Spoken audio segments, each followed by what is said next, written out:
Our next presenter is Courtney Martin. The title of the presentation is The Invisible Patients.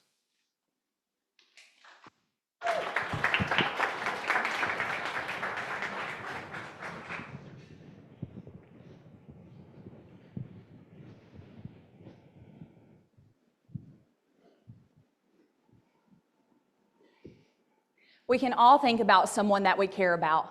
For me, one of those people are my precious granny, ma'am or mammy, who unfortunately passed away just a few weeks ago. While preparing for this presentation, I asked my sister a question, and with her permission, I'm sharing that conversation. I said, "How would you describe what you did for our granny?" She looked at me confused. She said, "What do you mean?" I was just doing what she would have done for me. One word that she didn't use was caregiver.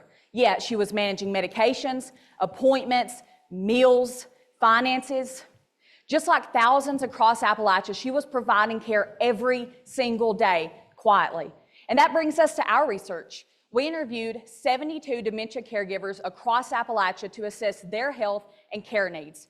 What we found was that 63% screened positive for anxiety or depression, 58% had worsening health conditions, and more than half of our entire sample hadn't been to the doctor in over a year. Why? Because they didn't have time to do so. When asked about resources, our participants said, "I don't have any help. There's no one I can ask." There was no support in their community. Yet research consistently shows that when caregivers are not supported, patients suffer.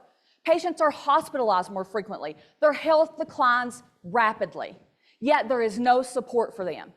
Within Kentucky, as you can see here, dementia caregivers provide an estimated 302 million hours of care every single year. This is valued at $4.8 billion worth of service.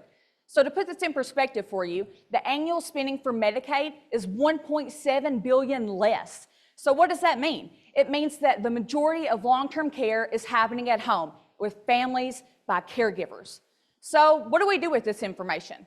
Well, our findings suggest that we must see caregivers as critical infrastructure to our healthcare system. We have to screen caregivers when we screen patients, and we must create programs such as adult day services, respite care, to ensure that caregivers have the support they need. Because the reality is, caregiver health and patient health are directly related. They're not adjacent to one another. Caregiver health is a core determinant of patient health. And the purpose of this work was to quantify something that has long been considered low, just like my sister, but something that truly is labor.